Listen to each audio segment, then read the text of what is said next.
do Supremo Tribunal Federal. Em falando em Supremo, nós colocamos segundo lá dentro. Né? Quem for eleito ou reeleito o ano que vem, 23, logo no início, eu vou botar mais 2. Aí vamos supor que eu venha candidato e me reeleja. Eu vou ter 4 no Supremo que tem uma forma de pensar muito semelhante à minha. A gente muda o Brasil. A gente muda o Brasil. Alguns querem rapidez em certas decisões. Não dá certo isso. Porque os problemas que viriam não apenas internos, teríamos problemas externos também. E a renovação vai acontecendo, peço paciência, né? Agora, se alguma medida for tomada por forma drástica por parte de alguma dessas autoridades, a gente vê o que a gente faz por lá de cá. Presidente, o senhor, nesse âmbito aí, você está falando até os limites da sua atuação, o senhor acredita que parte da população, talvez a grande parte da população, espera muito de um presidente sem saber as limitações que o cargo impõe? Você acha que falta, assim, um conhecimento maior do funcionamento da máquina pública como um todo? Como funciona o dia a dia, Congresso, Executivo, Judiciário, essa harmonia entre os poderes, sabe? As limitações do presidente, as dificuldades para o presidente tentar, por exemplo, impor a sua pauta? Você teve o exemplo do 7 de setembro, o que pediram para mim. Está autorizado. Está autorizado a fazer o quê? Quais as consequências de uma medida que eles queriam que eu tomasse? Eu ficaria 2, 3 dias no braço do povo. E depois, os problemas externos, os problemas internos, o aparelhamento da esquerda no Brasil. Eu até disse, né, para alguns, olha, o que aconteceu em 67, quando explodiu a luta armada no Brasil, poderia ser quase nada perto do que poderia acontecer no Brasil. Há uma luta de poder enorme no Brasil. A esquerda torcia para que eu saísse das 4 linhas. Tá? Eu tenho que ter juízo. Tá? Eu não sou mais um parlamentar, um cidadão comum que posso falar qualquer coisa que pouca repercussão tem, poucas consequências tem. Então, a gente vive bastante limitado. E na cabeça do povo, tá, o presidente pode tudo. Eu acho que no mundo todo, um dos presidentes que menos pode sou eu. Agora, a gente faz o possível para dar uma satisfação à população. Quase tudo que eu faço aqui, eu dependo do parlamento. Quando baixo decretos, portarias, tem interferência do Supremo Tribunal Federal. Né? Lá tem um ministro, por exemplo, que ele é desarmamentista, ele simplesmente, como os partidos pequenos, entulham o Supremo de ações, ele dá uma liminar contra a gente. É o tempo todo assim. Agora, eu acredito que, mesmo assim, está conseguindo sobreviver, ele está conseguindo ganhar forças. E vai, no meu entender, a curto prazo, né, médio prazo, impor aí, dentro das 4 linhas da Constituição, uma política que interesse para o Brasil dentro de uma normalidade. Quem está jogando fora das 4 linhas, quem joga de vez em quando, não sou eu. Você pode ver, o que é comum no mundo todo, e a história nos mostra, que são os chefes de executivo que partem para impor uma ditadura, um regime mais forte. E aqui é exatamente o contrário. Quem evita que isso aconteça é o poder executivo. E você pode ver, o povo é acostumado, né, até no regime de antigamente, patriarcal, de marido mandava em casa, 100%. Né? Hoje em dia isso mudou bastante. Então, eles pensando nisso, nessa forma como foram educados, acho que o presidente pode tudo. Olha, vamos aí contrariar esse decreto do governador, vamos botar tropa na rua e resolver esse problema. Não dá certo isso daí. Outros querem, você tem que tabelar o preço da gasolina, tabelar o preço da carne. Não dá certo. Tá? Agora, isso está na cabeça do povo ainda. Agora, eu faço as coisas de forma mais pensada possível, porque sei que uma medida errada minha, uma canetada errada minha, né, as consequências são muito danosas para milhões de pessoas ou para todo o Brasil, de maneira geral. Então, não tenho esse poder dentro da legislação para fazer o que eu acharia que poderia ser feito no Brasil. Presidente, em relação ao André Mendonça, né, que vai assumir agora uma cadeira no STF, o Brasil testemunhou uma coisa inédita, né, uma tentativa como nunca vista antes de impedir, travar uma indicação do presidente para que fosse sequer ser sabatinada, quanto mais diria aprovada no Senado. Então, eu gostaria de fazer 2 perguntas em relação a isso, né? O que ele, na sua opinião, o que você acredita essa rejeição, essa tentativa de impedimento que o André Mendonça assumisse uma cadeira no STF? E se você acredita, se o senhor acredita que tem alguma coisa a ver com intolerância religiosa, perseguição aos cristãos e principalmente aos evangélicos? Não tem nada a ver, no meu entender, a questão evangélica em si. O que é sistema, né? O que é establishment? Levou algum tempo a aprender o que é isso. Um grupo de pessoas, 20, 30, que não se comunicam com frequência, mas têm interesses em comum. E uma cadeira no Supremo interessa ao sistema. E o André não se encaixava no sistema. Então, o que eles queriam? Outro nome. Tá? Podia ser evangélico, espírita, candomblé, sei lá o que for, ateu. Tá? Eles queriam alguém que se encaixasse nos seus interesses. Tá? Então, por isso, parte de alguns do sistema que houve esse trabalho aí enorme contra o André Mendonça. E foi quase um milagre a eleição dele. Tá? O trabalho aqui, porque a votação era secreta, se fosse aberta, ele teria uma votação quase unânime, né? Que ali um senador queria brigar com 40 milhões de evangélicos no Brasil. Tá? E nós trabalhamos, eu acho que até o atraso na votação acabou ajudando o André. Tá? No começo, não se colocava em pauta, porque achavam que o nome dele passaria, mas eu acho que o contrário, quanto mais o tempo passou, melhor ficou para a aprovação do André. Foi bastante apertado, acho que 47 votos, meia dúzia a mais do necessário. Eu acho que foi uma das, ou a mais apertada votações da história para o Supremo Tribunal Federal. E você vê, o André Mendonça comprova o seu conhecimento jurídico e vida deliberada também. Mas isso não interessa para o sistema. Para o sistema, interessa alguém que vá para o Supremo que atenda aos seus interesses. O André Mendonça é uma pessoa que eu conheci ele há 3 anos, por coincidência, é do Vado Ribeira, assim como eu fui criado em Eldorado Paulista, né? E ele nasceu e foi criado em Miracatu, 2 cidades do Vado Ribeira. O André é uma pessoa que vai fazer seu trabalho. Por exemplo, pautas conservadoras, nem preciso conversar com ele. O que é família, o que é religião, porque tem muita coisa nesse sentido que vai para dentro do Supremo. As pautas econômicas. Eu tenho certeza qual é a posição do André no tocante ao novo marco temporal. Porque isso, como a AGU, né, como ministro da Justiça, já trabalhou comigo contra essa questão que está no Supremo Tribunal Federal, que está em votação ainda, está 1-1 o placar. Então, nós já sabemos que o André vai ser um voto para o nosso lado. Isso não é tráfico de influência. É o que nós sabemos, dado o comportamento dele. E alguns até dizem, né, que eu botei lá para defender os meus interesses pessoais. Que interesse pessoal que eu tenho? O que eu estou sendo processado no Supremo Tribunal Federal? Sei lá, uma questão lá uma bronca minha o dela comigo, da Maria do Rosário, um tempo atrás, e outras acusações que tem da CPI, né, que chegou lá me chamando de genocida, etc., essas questões todas. O André sabe como trabalhar nesse assunto. Não vai me defender, vai defender a verdade. Agora, as pautas que tratam das questões aí criminais, que para eles tem uma incógnita. O que o André vai fazer, no meu entender? Vai jogar com imparcialidade essas questões. Então, o grande temor era essas questões. Eu acredito que o André não vai perseguir ninguém, não vai extrapolar, não vai querer tirar atraso de nada, né?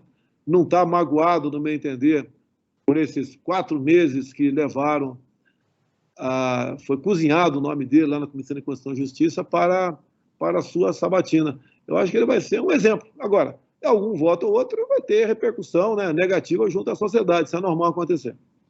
Presidente, aproveitando que o senhor mencionou aí a possível acusação de tráfico de influência, tendo André Mendonça votando a favor de algo que o senhor também seja favorável, eu queria tocar em algumas questões recentes sobre economia, algumas declarações recentes suas e que foram interpretadas pelo mercado de uma forma muito ruim, como uma falta de preocupação com o teto de gastos, por exemplo, quando o senhor falou lá em Dubai agora não lembro se foi em Dubai, mas foi durante a viagem, sobre um possível reajuste geral para os servidores públicos federais no ano que vem. E agora, mais recentemente, quando o senhor falou que a Petrobras iria começar a anunciar a queda no preço dos combustíveis, já o pessoal interpretando como um possível acesso privilegiado a alguma informação da Petrobras, o que seria, inclusive, irregular. O senhor já deu explicações sobre esses dois casos específicos, mas eu queria fazer uma pergunta no sentido de que se essas declarações que o senhor dá, às vezes ali pressionado pela imprensa, numa entrevista e tal, de alguma forma trazem um aprendizado em função da repercussão negativa que elas provocam. Olha, primeiro que eu não sou pressionado, desculpa aqui, Cristina, não me sinto pressionado pela imprensa, eu ignoro a imprensa. Tá? Não vocês, por exemplo, Jovem Pan News, conversei com uma jovem repórter da Poder 360 agora, e eu converso abertamente com 4 jornalistas apenas. Né? Pode ser você a quinta, com todo respeito, tá, Cristina? Sem problema nenhum. Porque eu sei que você não vai usar uma palavra minha perdida no bate-papo para fazer um sensacionalismo em cima daquilo. Quando eu falei em servidor, ninguém falou em estourar o teto de gás.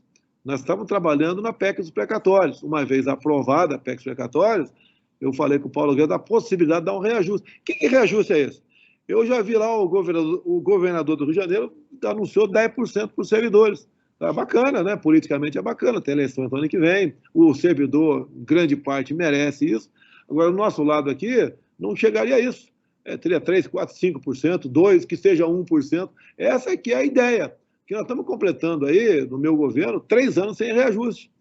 Agora, o reajuste não é para recompor toda a inflação, porque não temos espaço para isso. Então, não tem irresponsabilidade do meu nome. Agora, o mercado sempre aproveita, né, para fazer algo contra a gente. Você vê a questão do petróleo. Ô, Cristina, se o Brent hoje for para $110, o que tu acha que vai acontecer amanhã com a Petrobras? Não vai anunciar o reajuste? Vai.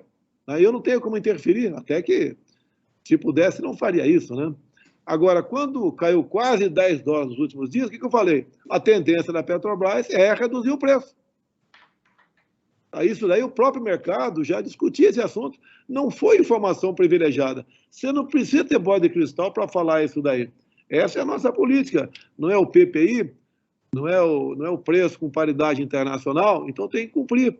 E o que eu falei mais? Né? Em havendo redução, espero que haja, né? Porque é natural que haja, caiu quase $10 o Brent, o preço do barril do petróleo lá fora. Eu peço para todo mundo, vou pedir na minha live quinta-feira agora, que tire uma fotografia lá do painel da bomba de combustível, para saber se nos próximos dias o que nós reduzimos aqui, né, na Petrobras, vai refletir lá na bomba, no ponto final. Quer saber? Não vai refletir.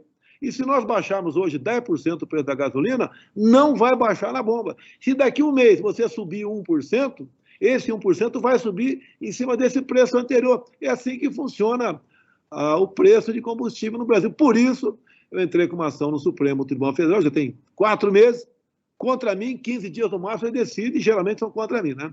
Tem 4 meses para a gente regulamentar, para que o Supremo determine, né, ao Congresso que regulamente uma emenda de 2001 que fala do ICMS. Eu não estou interferindo no valor do ICMS, nem poderia fazer isso, e nem o Judiciário, entendo, poderia fazer isso aí. Mas, na ponta da linha, os governadores têm que dizer para os seus moradores do Estado, né, o pessoal que usa ali, que tem carro, olha, o preço do ICMS da gasolina é esse, do álcool e do diesel é esse. Você pode ver, o imposto federal do álcool, da gasolina, do diesel, está congelado, federal, desde janeiro de 2019. A gasolina está em 69 centavos, está congelado. Agora, enquanto eu cheguei no governo, nesses 3 anos, o ICMS mais que dobrou o valor na ponta da linha. Tem um governador de Goiás aí que falou que eu estava mentindo porque o percentual não tinha variado. Mentiroso é ele, porque o percentual realmente não variou, é o mesmo. E além de ele cobrar em cima do preço final da bomba, ele é também bitributado. O que é bitributado? Como é no final da bomba, já está ali incluso o valor do PIS/COFINS, que é o imposto federal. Ele cobra ICMS em cima do imposto federal, cobra em cima do cobrado do frete, dos tanqueiros, cobra em cima da margem de lucro do posto de combustível e também em cima do próprio ICMS. Isso é um crime que acontece no Brasil todo, não é apenas Goiás, é no Brasil todo. O que eu fiz, por exemplo, tocante ao gás de cozinha? Em março, foi março, abril desse ano, eu zerei o imposto federal do gás de cozinha. E ele sai da Petrobras, os 13 quilos, custando R$50. Por que chega a 130 no final da linha? Porque tem o engarrafamento, tem o transporte, tem a margem de lucro do vendedor e tem o ICMS do Estado. Governadores falam tanto em ajudar os mais pobres, por que eles não zeram o imposto, o ICMS do gás de cozinha nos seus respectivos estados? Por que não faz isso? Agora, o que acontece com os governadores? Como não há um bom esclarecimento para dar à população, a população paga a cara a gasolina, me responsabiliza e os governadores enchem aí os seus cofres com dinheiro que vem do ICMS. Quer ver a média do ICMS no Brasil é 30% da gasolina. Então está quase 7%, então é no mínimo R$2 por litro de gasolina que você dá para o seu governador cada vez que você abastece o tanque do seu carro. Vamos criticar? Vamos. Mereço críticas? Não sou uma pessoa que não deva ser criticada. Agora, critique com razão. Quem realmente é o grande colaborador para que o preço do combustível seja hoje na casa dos R$7? São os governadores. O presidente continua nesse mesmo âmbito da economia, creio que inclusive toca em todos esses âmbitos, do judiciário, Congresso como um todo. O governo, ele veio com um projeto, assim, acompanhei de perto, que foi o Marco Legal do Saneamento. Ele apresenta isso, foi uma novela até terminar. Depois de aprovado no Senado, o senhor ainda chegou a vetar alguns artigos, inclusive isso gerou uma certa tensãozinha, algumas intrigas. Alguns senadores comentaram muito na época, o Tasso Gereissati, ele ficou insatisfeito. E era um artigo que basicamente iria inviabilizar o Marco Legal do Saneamento, porque iria permitir que as empresas estatais renovassem por mais 30 anos. A gente viu recentemente também que a esquerda tentou judicializar no Supremo, mas o Supremo não acatou por 7-3, o marco segue. E eu queria saber o seguinte, é um projeto que vai contemplar a área de infraestrutura, meio ambiente, saúde pública, até o turismo também.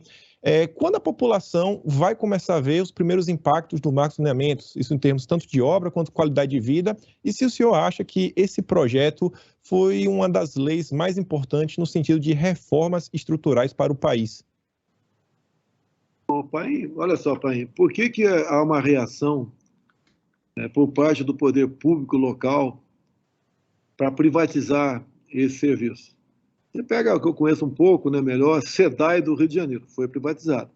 Mas ali, a SEDAI, geralmente, o governador, pegava um grupo de meia dúzia de deputados estaduais e falava, a SEDAI é de vocês. Em consequência, o voto de vocês é meu dentro da Assembleia Legislativa. E assim é feito com várias, sempre foi feito com várias estatais. E a questão do saneamento básico também. Se você for na SEDAI, agora acabou, mas se fosse há poucos meses atrás, salários altíssimos, né? No caso, R$30 mil. E são dezenas, centenas de cargos nesse sentido. Então, olha só como era usado aqui uma empresa estatal para que um governador conseguisse ter apoio no respectivo parlamento. E as estatais, de maneira geral, é assim no Brasil, no Brasil todo. Eu, lá atrás, eu era estatizante, eu mudei com o tempo. Entendi que a privatização é o melhor caminho, né, que atende a todos nós de forma democrática e verdadeira. Agora, as consequências disso já começam a vir, né? Aos poucos nós começamos a vir, onde realmente há interesse da iniciativa privada agora em expandir a sua rede, em cobrar dos usuários, tá? E daí o próprio usuário pode cobrar também. Tá? Então, eu acho que a curto prazo já tem algum reflexo, a médio e longo prazo é enorme o reflexo. Você pode ver uma pessoa que mora no local onde não há saneamento básico, ela está muito mais propensa a ocupar um hospital, a faltar o serviço, a se irritar em casa, porque tem um cheiro horrível na região onde ele mora. Em consequência, o seu humor em casa piora, o piorando tem problemas familiares, problema de uma não produtividade local de trabalho. As consequências são enormes. O pessoal fala muito em Amazônia, meio ambiente. E aqui, para nós, aqui o Rio Tietê, lá em São Paulo. Tá? E esses lixões a céu aberto. Eu não tenho o valor aqui, mas em torno de 20% dos lixões no Brasil já deixaram de existir. Então, isso muitas vezes não aparece, tá? Mas é uma das melhores, como você diz, uma das melhores políticas adotadas pelo governo até o momento. Presidente, voltando um pouco aqui a um assunto recorrente, o que o senhor fala muito durante suas entrevistas e conversas com seus apoiadores, é a liberdade de expressão. Nessa entrevista de hoje, em mais de um momento, você mencionou que nós temos do nosso lado as redes sociais e também o outro lado não aceita o contraditório. A minha pergunta vai no sentido, o que o governo tem feito justamente para garantir as nossas liberdades, principalmente a liberdade de expressão, visto que nos últimos anos ela tem sido constantemente atacada, né? Eu sei que o governo editou uma medida provisória da liberdade de expressão que proibiria as plataformas de redes sociais de retirar conteúdo dos usuários que não fosse por medida judicial. E a gente está vendo também uma perseguição constante para jornalistas, blogueiros, como eles gostam de usar também, né? E pessoas comuns que emitem as suas opiniões nas redes sociais e estão sendo canceladas, proibidas, perseguidas, até mesmo respondendo a inquéritos. O que o governo vem fazendo em relação justamente para garantir e proteger, nesse momento que precisa de proteção, da nossa liberdade de expressão? Olha, até aquela medida provisória, vou ler com atenção ela, basicamente a gente copiava o dispositivo da própria Constituição. O problema nosso não é a legislação, é por parte de alguns do judiciário, né, que resolveu simplesmente ignorar para tudo e a todos, e ele ser a Constituição, ele ser a lei. Tá? O que a gente faz aqui no Brasil? Um trabalho de convencimento. Cada vez mais o povo vai entendendo como funcionam as coisas do Brasil e qual o papel dele. O de bom que acontece nisso tudo é um aperfeiçoamento, né, um entendimento de para onde estávamos indo e para onde já estaríamos se o Haddad estivesse no meu lugar. A gente não vai sucumbir, porque tudo tem um limite. Eu lamento a prisão do jornalista, Trovão está preso ainda, Roberto já está preso ainda, isso é uma violência sem tamanho, praticada por um ministro do Supremo Tribunal Federal, que agora abriu mais um inquérito contra mim, em função de uma live que eu fiz há poucos meses. O abuso, que eu disse, ele está no quintal de casa. Será que ele vai entrar? Tá? Será que ele vai ter coragem de entrar? Não é um desafio para ele. Quem está avançando é ele, não sou eu. Agora, isso interessa a todo mundo no Brasil. Quer ver uma das coisas que me conforta, e é bom o povo tomar conhecimento, aqueles que me criticam, né, falam, eu apoiava esse cara, não apoio mais. É direito teu, cara. Não se esqueça de uma coisa, né? Se no meu lugar tivesse o Haddad, eu tinha acabado o Brasil. Na Argentina foi semelhante. Eu tive várias vezes conversando com o então presidente Macri, e a linha adotada por ele, né, ele se elegeu numa situação um pouco parecida com a minha, mas não conseguiu mudar o destino da Argentina na velocidade que o povo queria. Daí esse mesmo povo começou a tirar pedra nele. O que aconteceu nas eleições? Veio a esquerda, veio a turma do Foro de São Paulo, veio a Cristina Kirchner, né, que do mesmo time do Evo Morales, do Maduro, do falecido Chávez, do ex-presidente da Bolívia ali, o Evo Morales, essa turma toda, a turma do Lula, a turma do Dilma.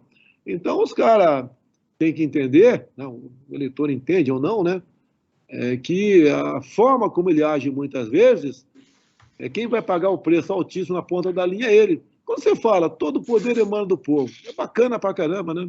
Povo, bacana pra caramba.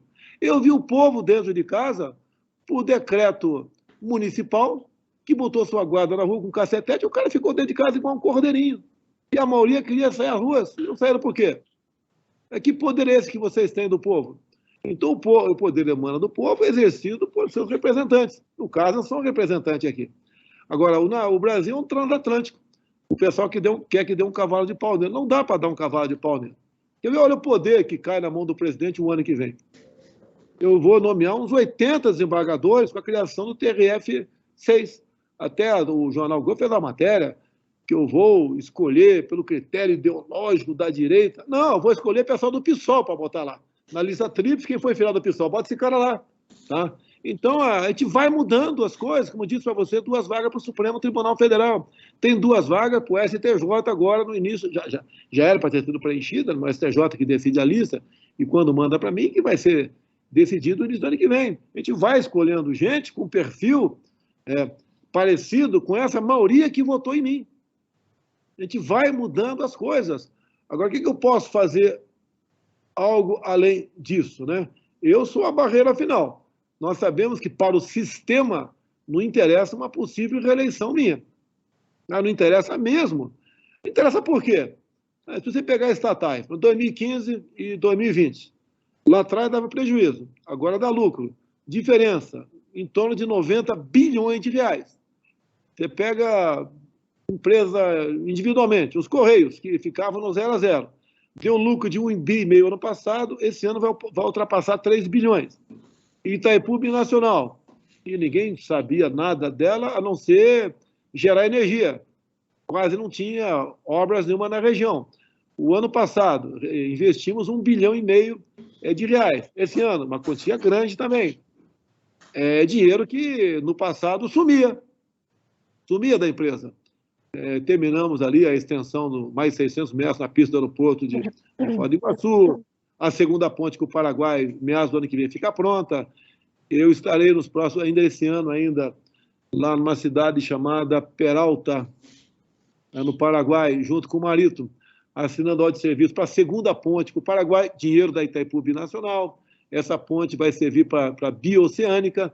Nós vamos ter uma saída para o Pacífico aqui, via rodoviária, né? Via terrestre. Você começa a ver essas coisas todas. Você vê, quando nós, por ocasião da transição ainda, nós conseguimos fazer com que um contrato não fosse para frente. O Ministério Ministério não, a FUNAI. A FUNAI tinha assinado um contrato, não deixando ir para frente, 50 milhões de reais para ensinar os índios a mexerem com Bitcoin. 50 milhões, não é jogado fora, é para o bolso de alguém. Índio mexer com Bitcoin. Eu não sei mexer com Bitcoin. Tá? Tínhamos também ali, que era como pegamos vários contratos, pagos, inclusive. Por exemplo, é simples, você pedia para a empresa de consultoria te informar, real, que eu estou te falando, se uma cidade tal da França, se você poderia botar um escritório da Embratur lá ou não, para promover o Brasil. Essa pesquisa, né, essa consulta, preço 5 milhões de reais. E acima, pancada de contratos. Quando você acaba com isso no governo, olha a quantidade de pessoas que ficam com ódio de você. Ele perdeu aquela oportunidade de ganhar alguns milhões por ano só nessas questões que são pequenas. Nós encontramos aqui, por exemplo, hangares da FUNAI, onde o valor do aluguel anual era maior do que o preço da aeronave em pane que estava dentro do hangar. Tem coisa no governo que não conseguimos resolver ainda. Você pega aí os DICEI, como é que é o nome? DICEI, Saúde Indígena na ponta da linha, que atende aí Amazonas, basicamente, Roraima, é um DS4, em torno de 10 mil reais. A gente quer botar para uma pessoa competente e decente, ela não aceita. Por quê? Vão me matar. Essa é a verdade, vão me matar. Agora, o que tem que pode estar acontecendo lá? É a empresa de táxi aéreo para transportar índio. Transporta índio ou transporta quem está mandando aquele cara lá? Você não consegue resolver muita coisa. Você não consegue resolver. Tá? Mas, mesmo assim, a gente vai fazendo o possível. Quando você vê um índio, né, como eu vou lá, eu tive há poucos meses, estive lá com os tucanos, os caiapós, né? Ô, Cristina, fique tranquilo que eu vou falar aqui, não vai cair, não. Eu perguntei, né? Covid, o que vocês tomaram para combater o Covid? Eles responderam para mim, tomamos chá de saracura muriá, carapanaúba ou jambu. Eu perguntei, alguém morreu aí? Ninguém morreu. Ninguém morreu. Então, você vê essas pessoas, né, seres humanos, alguns são tão desenvolvidos como nós, como é que você pode roubar essas pessoas? Tá? E o que eles mais pedem para a gente é a internet e saúde. E você não tem como atender. Não tem como atender. Por falta de gente. Não é coragem, né? Mais do que coragem, né? Falta de um parafuso para poder administrar isso daí. Então, a corrupção passou a ser um direito, né, de algumas pessoas aqui no Brasil. Então, essa dificuldade é enorme. Já mudamos muita coisa. Você pode ver, não é porque os ministros apenas trabalham bem. Tá? Você pega o Ministério da Saúde, você pega o Ministério do Desenvolvimento Regional, o Marinho, né, do MDR, ter mais de 20 mil obras no ministério dele. Como é que ele vai saber que está acontecendo tudo certo nessas obras que ele faz para o Brasil? O do Tarcísio também, o ministério grande. O da educação é enorme, mais de 300 mil servidores. Agora descobriram aqui fraude na impressão do Enem. A esquerda comemorou, né? Foi uma festa da esquerda, né? Pegamos! Seria a primeira, né? Eu não fico... se pegar uma corrupção no nosso governo, a gente vai ajudar a colaborar, porque o ser humano não é perfeito, né? A gente vai ajudar a apurar a responsabilidade. Mas o Enem era de 2010 a 2018. Então, pegou ali o final, no 2010 era Lula, Dilma, tá? E não foi no nosso governo. Então, uma coisa errada que aconteceu, no mínimo, por 10 anos dentro do Ministério da Educação. E assim é. Livros didáticos. Você pode ver, quando falava aqueles livros didáticos, né, que mexiam com ideologia de gênero, você pensava, né? Mas como é que pode, né? Em certos livros, ensinando criancinha a fazer sexo, etc, etc, etc. O que eles faziam? Quando buscavam as editoras para rodar um livro didático normal, eles exigiam um brinde. O brinde é esses livros que deturpavam, né? Que minavam aí a inocência das crianças em sala de aula. Faziam dessa maneira. As provas do Enem, nós vamos ter a nossa cara a partir da próxima, que os bancos de dados, você não pode mudar, eu quero mudar agora. Daí falaram que eu interferi no Enem. Se eu pudesse interferir, seria um Enem diferente. Por exemplo, lá atrás nós vimos, não é do meu governo ainda, mas redação, a linguagem secreta dos gays. Eu pergunto, para que interessa isso, meu Deus do céu? O gay cuida da tua vida. Agora, quando faz uma redação dessa, o que faz mexer com a cabeça de toda a garotada ali que vai fazer o Enem no ano seguinte? Se interessar por isso. Como é que é a linguagem secreta dele, que o gay faz? É bacana, não é? Vamos experimentar. É isso. Destruindo a civilização. Isso que a esquerda fez aqui por muitos anos no Brasil. Ainda existe resquício disso. Quem esperava um dia, nós temos um ministro da Educação competente na área dele e pastor evangélico, como André Mendonça, competente e pastor evangélico. Não esperava. Uma pessoa como a Damares, no Ministério da Mulher, lá, Direitos Humanos, etc. Nunca esperava ter uma pessoa desse perfil lá. E tem. Agora, alguns acham que está errado, não votam, mas não vote, não tem problema.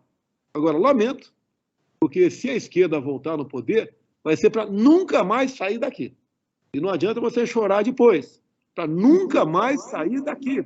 Você pega a CEAGESP de São Paulo, por exemplo. Agora eu vou falar para um universo de muitas pessoas, né? A alimentação de todo mundo, quase alguma coisa, no mínimo, passa por ali. Como era a CEAGESP, na mão de um deputado federal, tá? Que tiramos o cara de lá.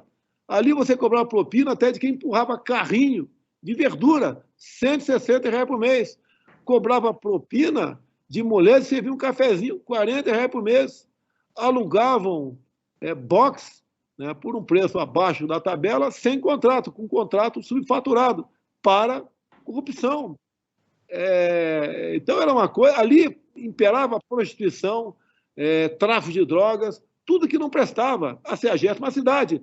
Então, quando percebia que não dá para a gente saber, né, tudo que acontece no governo de uma hora para outra, quando eu vi que estava errado lá, quando eu falei em trocar e sugeri um nome, o pessoal da economia falou, não, tem que botar um gestor. Eu falei, gestor, pipoca nenhuma. Lá é lugar de polícia. E convidei um coronel que tinha recém deixado a rota para administrar. E hoje faz um trabalho excepcional. Uma das coisas que ele fez lá foi pintar a torre, que tem um relógio, né? Os jornais locais falaram que ele apenas pintou a torre. Vá lá para você ver o que está acontecendo, ver as mudanças. Botamos uma agência da Caixa Econômica Federal lá dentro, ver como é que funciona lá dentro, respeito, ordem, disciplina. Mudou completamente aquela questão. Então, essa é a marca do governo da gente, que a gente vai buscando, né, cada vez mais mudar. E tem mudado. E quando chega qualquer coisa para mim, muita coisa chega no cercadinho aqui em Brasília, né, que alguns criticam, o cara dá um pendrive para ele, dá um papel, eu tomo a providência. Passo para o Ministério da Justiça, que apura via Polícia Federal, né, se procede ou não aquela acusação. E tem muitas operações, com toda certeza, como sempre acontece com a Polícia Federal, né, há muita operação em andamento. E alguns falam que eu acabei com a Lava Jato. Eu falei um tempo atrás que, dependesse de mim, para o meu governo, dada a forma que nós tratamos o governo, a Lava Jato não existiria. Agora, se eu tivesse poder para acabar com a Lava Jato, com toda certeza, Dilma e Lula teriam acabado. Com toda certeza, né? Teria interferido na Polícia Federal. Você não tem como interferir na Polícia Federal, ainda bem. E a PF vem fazendo o seu trabalho pelo Brasil. Agora, não é fácil, realmente, a situação de chefe de Estado, onde a população quer, né, solução imediata para os seus problemas. Presidente, eu sei que o seu tempo é precioso, está acabando, a gente não queria deixar de falar de política, então vou fazer uma última pergunta aqui, relacionando com a sua filiação ao PL. Depois que o senhor se filiou ao PL, alguns ministros começaram a anunciar que sairão candidatos ou a governos estaduais ou ao Senado, e outros já se especula que também farão isso. Pergunta objetiva, como vão ficar os ministérios? Não vai ficar muito desfalcado o time do governo? E se acontecer, o senhor já tem nomes de peso para a substituição? Você vê, por exemplo, o Ricardo Salles, né? Um excelente ministro, foi excepcional para redirecionar aí a questão de IBAMA, ICMBio, as políticas ambientais, e ele resolveu sair. Tá? Houve a indicação aí do Juca, um cara excepcional também. Tá? Então, os ministros sabem, deve ter uns 10 que vão sair para disputar alguma coisa, eles sabem que não é, logicamente, eles vão apresentar o nome para mim, mas esse nome não quer dizer que vai ser automaticamente aquele cara, não. Eu já trabalho, eu sozinho aqui, quem iria para cada ministério com a possível saída deles, podendo não ser o meu nome, podendo ser até o nome indicado pelo ministro. Mas acredito que não haverá esse desfalque todo, porque é muita responsabilidade. Você ser ministro não é fácil. Tá todo mundo de olho em você, está Tribunal de Contas da União, está Ministério Público, tá todo mundo. Então, a baita responsabilidade, você responde por que acontece por lá, né? E, obviamente, os ministros que forem sair vão ter o zelo também de, se quiser colaborar na indicação, um nome que dê continuidade ao seu serviço. Agora, pouca coisa funciona no Brasil em ano eleitoral, né? Isso é natural acontecer. Então, acho que não vou ter problema tocante a isso. Os 10 ministros, aproveitando aí, respondendo o que você vai perguntar daqui a pouco, né? Vice, começou a circular o nome na imprensa, eu já falei, ó, o nome que circular já está arriscado. Então já tem 2 nomes riscados para possível vice. Já alguns ministros, talvez, né, ou gente da assessoria deles, quer se cacifar para dizer que ele é o bam, e já está cortado. E eu falei, olha, o ideal, né, você pensar em votos, né, além da competência, obviamente, né, um nordestino ou mineiro. Ontem, acho que foi a Jovem Pan News, até eu liguei para lá, né, e falei, olha, aquela reprimenda, porque esse é o nome de possível vice, que é o Fábio Faria ou Ciro Nogueira. Eu falei, não existe nada acertado, já estou conversando com um possível vice aí, tá certo?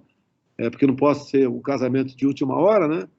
E esse nome fará bem para mim, para o governo, para o Brasil, tem que ser um nome respeitado, não é só porque é nordestino, só porque é mineiro, só porque é paulista, só porque é gaúcho, não. Tem que ter algo mais. O ideal é que somasse também por aí. Agora, a gente não está pensando em ter uma chapa para ganhar a eleição. Para ganhar a eleição e depois não poder governar. Isso é horrível, isso é péssimo, né? Ter um vice que te atrapalhe, isso é horrível. Então, um vice que nós estamos trabalhando aí, pode ser um general de quarteira também, pode ser.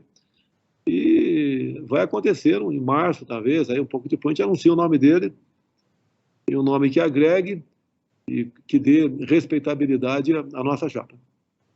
Presidente, muito obrigado por nos conceder essa hora extra aqui no Hora do Strike. Nossa audiência agradece. A Gazeta do Povo tem uma audiência, um público eminentemente conservador também, que segue muito o corpo técnico desse governo. Então, vou deixar o senhor se despedir dessa audiência aqui e também do público que não é assinante da Gazeta do Povo, mas está nos acompanhando nessa transmissão. Obrigado a vocês pela oportunidade. Aqueles que estão nos ouvindo que votaram em mim, da personalidade do ano, logicamente fica feliz com isso aí. Um recado para vocês. Estamos com problemas? Sim. Mas temos que saber qual a origem dos problemas, né? Nunca aí nós tivemos conhecimento de uma crise tão grande como tivemos no ano passado com a pandemia, com as consequências, né, além das mortes, que a gente lamenta, consequências na economia. Vejam, né, vocês aí que estão acima de 25, 30 anos de idade, que viveram aí os governos do PT, Lula, Dilma, o que acontecia naquela época, o que está acontecendo no nosso governo, né, e o que seria do Brasil se o Haddad tivesse ganho as eleições. Tá certo?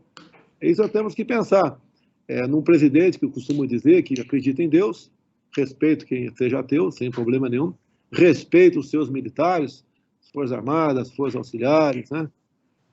Que deve lealdade ao seu povo e que jurou da sua vida pela pátria. Pode ter certeza que ninguém vai roubar a nossa liberdade. Estão ameaçando há algum tempo? Mais que ameaçando. Estão caminhando nessa direção. Mas tudo tem um limite. Eu jogo dentro das 4 linhas e quem for jogar fora das 4 linhas não vai ter o beneplácito da lei. Se quiser jogar fora das 4 linhas, eu jogo também. Não pretendo fazer isso não é uma ameaça para ninguém, mas que cada uma dessas pessoas façam um juízo da sua consciência do que está fazendo. É inadmissível desmonetização por parte lá de um ministro do Tribunal Superior Eleitoral, é inadmissível o que acontece por parte de um ministro do Supremo Tribunal Federal, isso é inadmissível. Nós estamos aí cada vez mais nos preparando para buscar o ponto de inflexão nisso que não chegou ainda. Eu espero que essas pessoas não avancem mais, leiam a Constituição, entendam realmente qual é o sentimento da população, em especial daquele último movimento, né, de 7 de setembro, foram às ruas pedindo o quê? Liberdade, pelo amor de Deus. E vem uma outra pessoa, uma outra autoridade falar que isso é ato antidemocrático. Isso me faz lembrar que a velha política de esquerda, né? Qual país era democrático? Qual das Alemanhas era democrático? Qual das Coreias era democrático? Né? Geralmente o país ditatorial, ele bota uma palavra lá, democrático, para exatamente dizer que ele é democrático, o outro lado, não. Olhe, por exemplo, a Comissão da Verdade. Alguém acreditou na Comissão da Verdade do PT? Tá certo? Que aconteceu no passado. Fica difícil de lutar contra a verdade. Os caras botam o nome Comissão da Verdade. Fica difícil de lutar. Até eu falei naquela época, tinha muita coisa a falar sobre isso. Por que não começa a Comissão da Verdade apurando o caso Celso Daniel, Toninho do PT, entre tantos outros no Brasil? Então eles buscam palavras bonitas, como agora você vê, né? Eu vejo um candidato aí sem dedo falando que teve preso injustamente para não dar cabeçada na parede, pensava em Deus, na família. Tá de sacanagem, né? Se eu pudesse contar para vocês o que eu ouço aqui das viagens do 7 dedos aqui no avião que ele fazia, em especial que lá tem um quarto, tem uma cama de casal, né? Para o presidente usar, eu só usei uma vez, que eu estava passando muito mal, porque eu dou exemplo, está sempre comigo o João Heleno, fala que quando tiver um mais velho comigo no avião, eu não vou para o quarto, de jeito nenhum. Agora, o que acontecia naquele quarto, o que acontecia aqui no Alvorada, quando se fala em viagens internacionais, não tenho prova disso, são palavras de pessoas que estão há muito tempo trabalhando no governo, né? Estão aqui, militares em grande parte. Tinha, por exemplo, uma senhora, não falo o nome dela, que era presidente, que quando viajava, ela chegava no hotel, a diária 30 mil, não quero, ia para uma diária de 50, e pagava as 2 diárias. Tá? E ninguém, às vezes, e muitas vezes tinha viagem que ela marcava, você tem que fazer reserva com antecedência, e ninguém perguntava para ela se a viagem estava confirmada, tinha um medo, e alugava o hotel. E muitas vezes, nesse hotel, tá, ela não ia, se pagava a conta. Mais ainda, se fazia acompanhada de uma cabeleireira, quase 30, 40 mil para a cabeleireira, quase do lado do prédio dela. Assim que funcionava. Aqui onde eu estou, aqui estou no Palácio do Alvorada, aqui o que eu faço muitas vezes? Sempre fiz. No quartel eu já fazia isso. Eu estou sozinho em casa, eu vou comer na cozinha com o pessoal. Não tem que servir comida lá em cima. E como o quê? O que tiver na hora. Aqui era comum ter 3, 4, 5 pratos diferentes. O que ela pedisse tinha que estar pronto em 30 minutos. Tinha que estar já pré-cozido tudo aquilo lá. Era uma coisa inacreditável. A piscina aqui, por exemplo, quando eu cheguei, tinha um aquecimento elétrico. Imagina uma piscina olímpica com aquecimento elétrico. Não sei. Vou chutar 10, 15 mil que se gasta energia por ano. Desliguei esse negócio. Minha mulher não reclamou. Tá? O cartão corporativo tem 3. 2 cartões corporativos para a despesa do palácio aqui. Aqui mais de 200 pessoas almoçam por dia. Tem comida para ema, para peixe, ração, etc. Tem gente que, mais 50 pessoas que trabalham aqui, que é muito grande para a manutenção disso. Viagem, tem comida, tem hospedagem, tem muitas vezes aí combustível da aeronave. Agora, o meu cartão que eu posso usar, que posso gastar até 24 mil por mês, e gastar sem prestar conta de nada, né? Ou não gastar, botar o dinheiro no bolso. Sabe quanto eu gastei desde janeiro de 2019 para cá? Zero. Eu, por exemplo, posso requerer aposentadoria pela Câmara, 30 mil por mês, desde janeiro de 2019. O que eu fiz? Não pedi a aposentadoria da Câmara. Para dar exemplo, posso pedir? Posso. vivo aqui com o meu salário de presidente, não estou reclamando. Quanto é que dá ali por mês, presidente? Meu? Em torno de R$25.000, ganho em torno de R$25.000.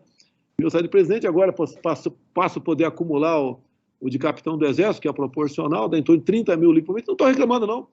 Vivo muito bem com isso. Tá? Minha mulher não é de gastar também, cuida da vida dela. Tem tudo de graça aqui. Aqui tem quarto, aqui que eu não conheço ainda, aqui onde eu estou, aqui no Prado Alvorada. Aqui tem um subsolo, sala de jogos, televisão, etc., que raramente ocupo isso, não dá tempo para ser usufruir disso aqui. E em cima é a residência, onde eu estou aqui é o térreo, né? Estou na biblioteca. Tem aqui sala de reuniões, etc., coisas fantásticas aqui. Eu tenho tudo para poder trabalhar, todos os meios, além de um quadro de pessoas excepcionais, servidores civis e militares, né? Das várias forças para trabalhar comigo. Então, isso tudo aqui é o mundo, é o governo. Agora, realmente, você não tem paz. Problema você tem 24 horas por dia. Ministro recebe ligação minha, não é comum, mas recebe ligação de madrugada, e de madrugada manda mensagem no Zap também, que já sabe que, como não é urgente, né, é para responder no dia seguinte. E todas, quando recebem o Zap, são acordadas. E eu mando o Zap direto, porque exatamente é isso que nós precisamos, estar perfeitamente conectados, para a gente não levar a bola nas costas, porque sei disso. Um dia aparecer algo de corrupção no governo, vão querer me destruir, me comparar com Lula, né? Uma coisa impressionante, me comparar com Lula. Isso pode acontecer? Pode, né? Igual o Lula, não, porque a gente não vai dar cobertura para ninguém.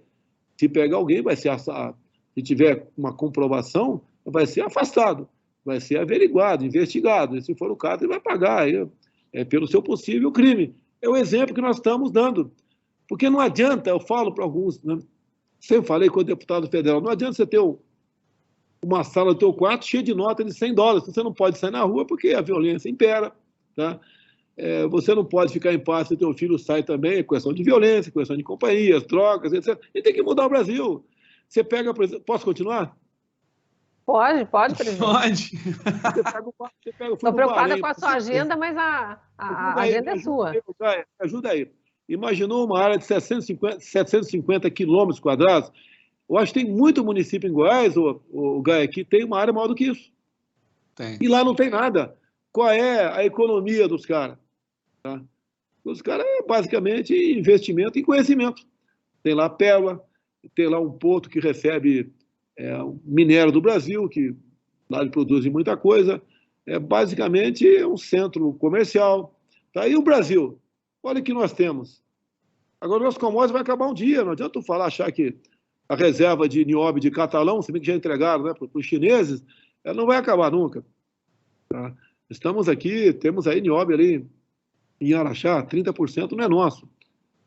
Teria algo para falar sobre isso, mas seria estratégico, no caso, falar aqui agora. Nós temos que agregar valor que nós produzimos.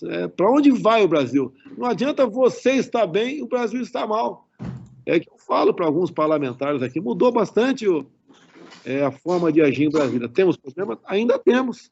Tá? Tem parlamentar que não sabe o limite dele, mas temos uma maioria que já sabe o seu limite. Que o Brasil estando bem, nós todos estaremos bem, e não o contrário. Então, isso tudo é uma briga diária. Você sofre ataques 24 horas por dia, na tua família, quem está no seu entorno, com ações as mais variadas possíveis. O preço disso, eu peço desculpas à minha família, que muitos estão passando, até gente, famílias afastadas meu, como em São Paulo, aí, sofre também no tocante a essas perseguições, que vêm dos mais variados locais, né, inclusive do próprio governo. E eu sempre dizia na reunião de ministros, eu não quero ser blindado por nenhum de vocês, entendeu, Sérgio Moro? Eu não posso admitir ser chantageado, entendeu, Sérgio Moro? Assim era comum acontecer. E esse cara não fez absolutamente nada para que COAF, para que Receita não bisbilhotasse não só a minha vida, bem como de milhares de brasileiros, que isso nos atrapalha. Você pode investigar o filho do presidente? Pode. A mulher do presidente? Pode. Mas investiga legalmente, com uma acusação formal. Investiga. O próprio presidente, eu posso ser investigado, tá? Sem problema nenhum, mas não dessa forma como eles fazem. E certas pessoas pegaram o seu respectivo ministério, depois saíram do governo, obviamente, né, para se preparar politicamente para o futuro. Presidente, só uma pequena pergunta, já que o senhor tocou nesse ponto. Pai, aqui é importante. quando se fala, por exemplo, em apreensão de armas de fogo, fuzil, cocaína e maconha por parte da Polícia Federal e Rodoviária Federal. No período do Moro, né, teve uma apreensão de X, Y e Z. Quando saiu, tudo isso mais do que dobrou. Sim. Então se tinha operações quase em São Paulo. Por quê? Não vou entrar em detalhe aqui, nem vou te responder. Eu sei por quê. Assim funcionava. Então, alguns ministérios aqui em Brasília, que você só conheceu as pessoas depois que elas começaram a trabalhar lá, né? Ou a frequentar aquele ambiente. Bem, Paim, com a palavra aí, por favor. Não, só que o senhor tocou no âmbito aí do seu Sérgio Moro. A gente vem acompanhando aí as movimentações dele enquanto político, e ele agora começa a criticar algumas ações do Supremo Tribunal Federal, mas é um ponto assim que fica bem questionado, inclusive estou com a matéria aqui da imprensa. O Moro ele foi calado por muito tempo, com todas as questões que envolviam Lula, e quando o ministro Luiz Edson Fachin ele toma a decisão que tornou Lula elegível em março, o próprio Congresso em Foco noticiou na época que o Moro defende Fachin em primeira manifestação pública após anulação do STF. E o Deltan Dallagnol, inclusive saiu na UOL, com mais Fachins, Lava Jato teria chegado muito mais longe. Não parece um pouco estranho eles estarem calados? No primeiro momento eles defenderam o Fachin e agora eles começam a criticar a soltura do Lula? Isso na minha cabeça não encaixa muito bem. É porque tem que ter um discurso, né? O Moro vai falar muito em combate à corrupção. Teve um bom trabalho dele lá atrás, ninguém nega isso aí. Mas depois parece que o pessoal ali começou a ter outra visão. Por exemplo, naquelas mensagens de zap vazada, eu tenho comigo parte aqui, nós conseguimos oficialmente, eu sou citado em mais de 100 oportunidades, em um dado momento, a troca de mensagens dos procuradores diz o seguinte, descobrimos quem vaza informações do COAF para a imprensa. Tá? Daí o cara pergunta embaixo quem, né? O outro ri, né? E lá embaixo o cara fala o nome do cara, era o presidente do COAF indicado o diretor da COAF indicado pelo Moro. Tá? Então os caras... teve um caso, me permite não falar o nome, vocês vão lembrar, por favor, não fala o nome não, tá? De um deputado federal, ministro meu, que foi acusado de ter laranjas por ocasião das eleições. Por isso ela começou a apurar, essa matéria vazou, pancada no respectivo ministro. Eu chamei o Moro. Bom, Moro, já que está sendo divulgado pela imprensa, por que a Polícia Federal está investigando esse ministro, que foi candidato num estado aí? Porque uma pessoa ligada a ele recebeu um valor que, divididos pelo número de votos, dava um fator 50. Tá legal. Já sabia, né? Eu puxei para olha aqui, ó. De outros partidos pelo Brasil, outros partidos especial de esquerda, o fator dá acima de 50. Por que você não está investigando? É só para queimar o governo? Dizer que eu tenho um ministro corrupto do meu governo? Se bem que no final da linha foi arquivado o processo, não chegou a lugar não, mas foi uma dor de cabeça enorme para nós, isso aí. Ou seja, ações, né, eram direcionadas, eram selecionadas pelo ministro, investigações selecionadas. Então, isso daí, desde o começo, eu plantei. Eu queria mandar ele embora lá atrás, mas como ele tinha um prestígio muito grande, ficava difícil você justificar a demissão dele, né? Tanto é que na mídia social era comum, né? Moro no Supremo, Dallagnol na PGR, ou então não tem retenção. Era um negócio terrível. Inclusive, quando vazou isso, eu já sabia dessa questão, já estava... Eu peguei o Moro pela mão, né? Fomos num evento da Marinha aqui em Brasília, fomos de barco, então pelo fundo, todo o povo viu. Peguei ele pela mão também, por ocasião do 7 de setembro, quebrando o protocolo, o povo aplaudindo o Moro e eu. Depois jogo do também, Flamengo. Do Flamengo. Agora, não tem coração nenhum, zero, não tem gratidão nenhuma, zero. É o interesse seu, pessoal, e mais nada além disso daí, tá certo? Então, isso foi somando, até que chegou um dia que ele viu que ia sair, né, e resolveu pedir demissão. Teve o seu pronunciamento por volta das 11 da manhã, naquele dia 22 ou 24 de abril, se não me engano, falando aí um montão de coisa. Eu falei à tarde, à noite vimos o Jornal Nacional, ele tem a cara de pau de pegar uma printada da Carla, de mensagem da Carla Zambelli, que tinha sido... ele foi padrinho de casamento dela. Eu não fui no casamento, eu estava eu estava em viagem, cheguei a tempo, confesso, não vou mentir para você, cheguei a tempo de ir, mas graças a Deus minha esposa já tinha ido, eu resolvi não ir atrás, tá certo? Graças a Deus, tive justificativa no caminho, depois cheguei cansado, e teria fotografia com o Pinterest, mas já sabia quem essa figura era, né? É aquele vazamento que não levou a lugar nenhum. Ele, quando ele fala que a reunião reservada não é secreta, né? A reunião reservada, você não vai fazer reunião secreta com 23 ministros, mais 10 assessores, quase 40 pessoas presentes, não existe isso. Tá? Aquela fita ali, tinha 29 palavrões, é a minha maneira de comportar, quem não gostar de mim, paciência, vota no educadinho bandido aí, né? Sem problema nenhum. Foi demonstrado com a fita que eu gostaria que não fosse divulgada, que eu não era obrigado a gravar aquela reunião. Eu gravava para quê? Eu gravava, pegava o chip, pegava os melhores momentos e divulgava. Teve uma questão apenas que eu pedi para o Supremo para não divulgar, isso é segredo de Estado, né? E o Supremo resolveu não divulgar aquele pedacinho apenas. Alguns me aconselharam na época a não entregar o chip, mas se eu não entregar, eu vou conviver com isso a vida toda. Estava a prova da TV da PF. Entrega logo esse negócio, pô, não tem nada de esconder, pô. Tem palavrão que se exploda, pô, tá? 29 palavrões foram contados, né? Mas ali era uma coisa do coração, pô, como é que eu tratava o pessoal. Eu me referi ao Moro várias vezes. Moro, tem que fazer alguma coisa. Estão algemando mulher em praça pública, caçando surfista, faz alguma coisa. Depois você vê o caráter do Moro, quando ele fala que ele poderia, né, ser mais reativo contra portarias e decretos de armas. Pô, pelo amor de Deus. Né? Cristina, vamos supor, Cristina, tá? Supor que a gente namora. Nós dois somos solteiros, estamos namorando. Eu tenho um chulé terrível e você aceita casar comigo. Você não pode, depois de casar, estar reclamando do meu chulé. O meu chulé, por exemplo, para o Moro, um dos chulés, era a questão de arma. Como é que ele aceitou ser ministro? Sabendo que eu sou uma pessoa pró-armas. Presidente, eu sei que estamos aqui no fim do dia, mas o senhor tem ainda compromisso, não quero esticar a sua agenda.